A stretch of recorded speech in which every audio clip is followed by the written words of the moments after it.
Hey y'all, welcome into Georgia Sports Central. Today we're going to be going over the Week 3 NFL slate. I'm going to be giving y'all my previews and predictions, and we're going to go a little bit in depth into the Falcons versus Seahawks game.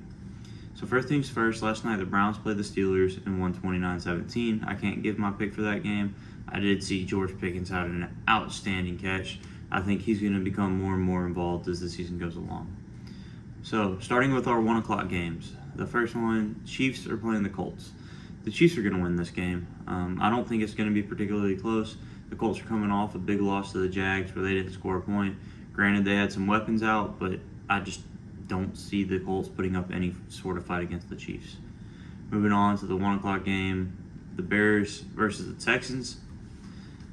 This game's a toss-up. Both teams don't look that great. I'm going to go with the Bears. The Bears do have a win. The Texans don't. I think Justin Fields is a good quarterback, but he doesn't have much of a line and he doesn't have many weapons. Darnell Mooney's there. He's a good guy. Cole Kmet should start to see more of a workload.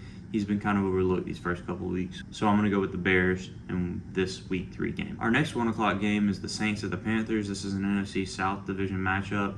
The Falcons played the Saints Week 1. Should have had a win. So both teams should be 0-2. However, the Saints did come back. Made the Falcons look like the Falcons. But with this game, I am going to go with the Saints.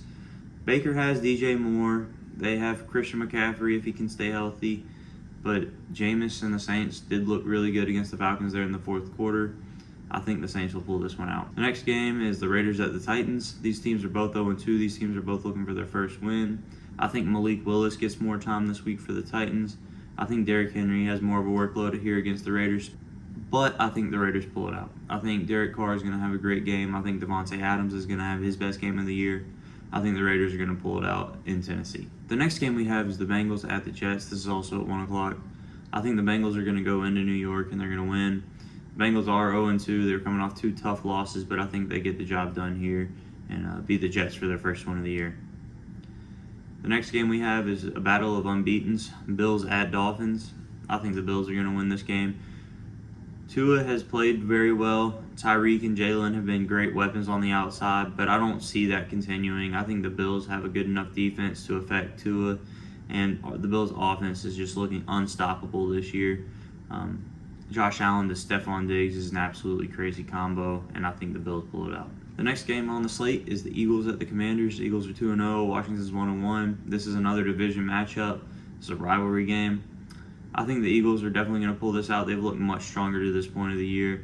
Chase Young is a great defender, but I don't think he's going to be able to do much against Jalen Hurts, especially with Jalen Hurts having 3 top-tier receivers, and A.J. Brown, Devontae Smith, and Quez Watkins. They've looked great.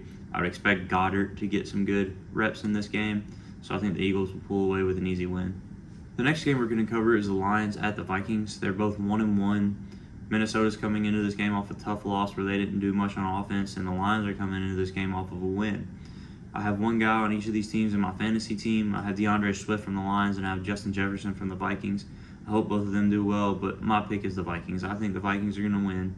Dan Campbell has the Lions going in the right direction, but they're just not quite there yet. I think Justin Jefferson is going to have a big day. He was kind of subdued last week. I think he's going to come out in a big way this week. The next game we have is the Ravens at the Patriots. I think the Ravens are going to win this game very easily. The Ravens look to be one of the best teams in the NFL. They collapsed against Miami, but I think they can still put together an outstanding season. And the Patriots just don't look all that impressive. I don't think Mac Jones is going to be their franchise quarterback. I think Mac is a good quarterback, but I think he's going to end up as a backup after a couple more years in the league. It's just not going to be much of a game in my opinion. I think the talent on the Ravens is just too much for the Patriots to overcome. Okay, moving on to our 4 o'clock slate. That's 4:05 for the Jaguars at Chargers and 4:25 for the other 3 games. Starting with the Jaguars at the Chargers, I think the Chargers win this game easily. The Jaguars are coming off of an impressive win against the Colts, but the Jaguars always have the Colts numbers. It's kind of like Miami against New England. It's just something that always happens. I expect the Jaguars to drop another game this week and the Chargers to look good. I like Justin Herbert. Hopefully Keenan Allen will be healthy and play. But I do think the Chargers will pull away with the win in this game regardless. Moving on to our 4:25 games. The first one that we see here is the Packers at the Bucks. I think the Packers are going to win this game. The Bucks are down a lot of weapons here. It does give some opportunities from some other guys, but I just think the Packers are going to win. I think Aaron Rodgers is going to go in there, and they're going to have a good game. Rams at the Cardinals. Here we have an NFC West division matchup. The Rams looked weak in Week 1. They got completely obliterated by the Bills.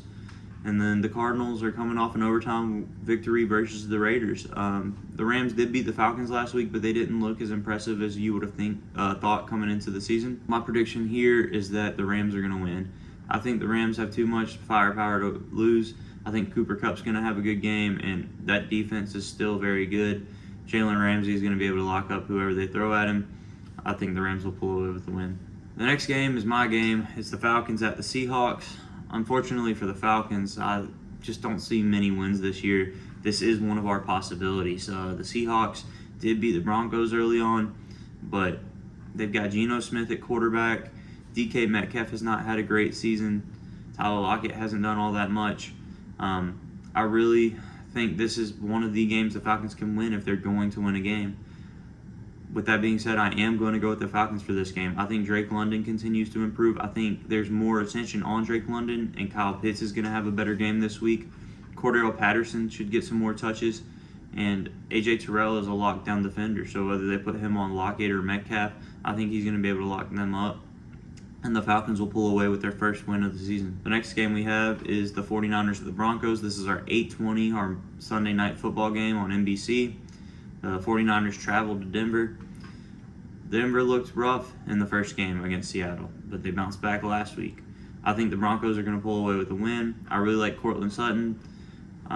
Unfortunately, Jerry Jeudy went down with an injury. I don't know when he'll be back, but hopefully Courtland Sutton, Russell Wilson, all those guys can pull through. I definitely think the Broncos will win this game. And then Monday night, our last game this week is the Cowboys at the Giants. A huge rivalry, huge division matchup, and the Cowboys are 1-1 coming into this game, with the Giants actually being 2-0. The Giants have played mediocre ball, but somehow found a way to win 2 games. The Cowboys are struggling this year. I think the Giants will win this game. I think the Giants are going to move to 3-0, and then they're going to start to run into some problems. But I think the Giants are going to pull away, go 3-0. Well, that's about it. So that covers our Week 3 NFL matchups. I do want to go a little bit more into the Falcons. We've looked good. We looked good through 3 quarters Week 1. Last week we almost came back. We were down 28-3 and almost came back. You can see the talent that's there, but it's just something about our franchise that we're down right now. We have been ever since that Super Bowl loss. We did make it back to the playoffs the next year. However, there's a bad air in the franchise right now. I think if the Falcons continue this way, Arthur Smith's seat will get hot towards the end of the year. I don't think we're going to fire him this year. I think they definitely give him into next year, especially with Arthur Blank's track record. He just doesn't get up and fire coaches. But I don't know. It's going to take some type of change. Kyle Pitts has 0 touchdowns this year. He's had 1 touchdown his entire career. For a freak of an athlete like Kyle Pitts, that's unacceptable. Arthur Smith said that they're trying to win games, not play fantasy. Arthur Smith said that they're trying to win games, not play fantasy football. Well, maybe that would be an okay saying if you're going to win your games, but we're not winning our games right now. Dean Pease always says we're not going to take the crap, we're not going to take the excuses, but yet we've had excuses and crap the whole time. All that talk hasn't changed anything. We need something to change. Our defense is getting better. Our special teams played well. Honestly, I think it's time for Ritter to step in. At the beginning of the year, I wanted Mariota to be our quarterback, and he was. He made some very questionable decisions there at the end of the game, and I think it's time to give Ritter a shot. It can't be any worse. We're already losing. Why not give the rookie some experience and see what he's got? Especially if we end up going 0-17, 1-16, somewhere down there getting the first pick. We need to know what we have in Ritter, because if he's not our franchise guy, we can get C.J. Stroud or Bryce Young. Or if we want Ritter to be our franchise guy, we can go with Will Anderson. So we need to get to the bottom of it, figure out who our franchise quarterback is going to be. It's not going to be Mariota, unfortunately. I do like the mobile aspect. I think in today's NFL, a mobile quarterback is very successful. Even if you've got a top-tier quarterback that's not necessarily considered a mobile quarterback, they can still move. You got your Josh Allen, your Patrick Mahomes, your Justin Herbert. They're not mobile quarterbacks, but they can still move. But then you can see guys like Lamar breaking games open, rolling out of the pocket, avoiding pressure. I just think mobility is a huge aspect in quarterbacks in today's NFL. With that being said, this was another episode of Georgia Sports Central. Thank y'all for watching, and make sure to like, comment, subscribe, and tune in next time.